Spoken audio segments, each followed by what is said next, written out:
പ്രോജക്റ്റിൽ തോറ്റ പാലക്കാട് വിക്ടോറിയ കോളേജിലെ KSU യൂണിറ്റ് പ്രസിഡന്റായിരുന്ന ജംഷിയ ഷെറിനെ VC അദ്ദേഹത്തിന്റെ ഓഫീസിന്റെ ഇടപെടലിലൂടെയാണ് വിജയിപ്പിച്ചിരിക്കുന്നത്.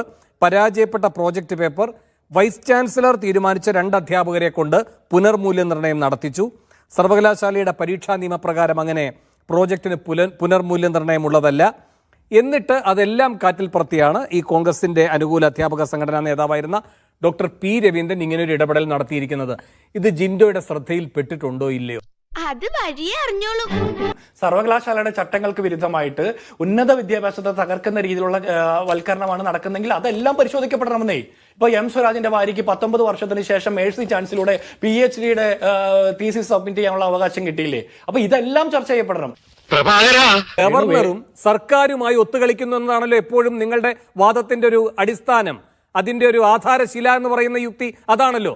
അങ്ങനെയെങ്കിൽ രവീന്ദ്രനും ഗവർണറുമായി എന്ത് കൊടുക്കൽ വാങ്ങലിന്റെ ഭാഗമായിട്ടാണ് അത്ര വലിയ ബന്ധങ്ങളിലേക്ക് പോണോ ശിവൻകുട്ടി?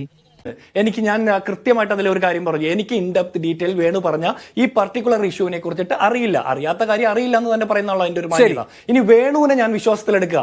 അങ്ങനെ ചട്ടവിരുദ്ധമായിട്ട് എന്തെങ്കിലും നടന്നിട്ടുണ്ട് എന്നുള്ള വേണു പറയുന്നത്. നടന്നിട്ടുണ്ടെങ്കിൽ നടപടി സ്വീകരിക്കപ്പെടണം. സ്വാഭാവികം. ഇനി ഈ പറഞ്ഞ KSUവിന്റെ ഏതെങ്കിലും ഒരു കുട്ടികൾക്ക് വേണ്ടിയിട്ട് അത്തരത്തിലുള്ള ഇടപെടൽ നടത്തി അതിൽ ഗവർണറുടെ സ്വാധീനമുണ്ട്, ഗവർണറുടെ ഇടപെടൽ ഉണ്ടെന്നൊക്കെ അങ്ങനെ പരന്ന് വായിക്കുമ്പോൾ വല്ലാത്ത പ്രയാസമാണ്. എന്തായാലും പിണറായി വിജയൻ അത്താഴ വിരുന്നിന് ക്ഷണിക്കുന്ന, പിണറായി വിജയൻ പ്രഭാത ഭക്ഷണം കഴിക്കാൻ വേണ്ടി വിളിക്കുന്ന ഗവർണറുമായിട്ട് KSUക്കാർക്ക് ഏതെങ്കിലും രീതിയിൽ ഒരു ബന്ധമുണ്ടെന്നൊക്കെ വെച്ച് സംസാരിക്കുന്നത് അത്രത്തോളം ന്യായമാണെന്ന് ഞാൻ കരുതുന്നില്ല. വേണുവിനെ കേൾക്കുന്ന മീഡിയ വണ്ണിന്റെ പ്രേക്ഷകർ തീരുമാനിക്കട്ടെ അതിലൊരു ന്യായം. ശരി, സമാധാനമായ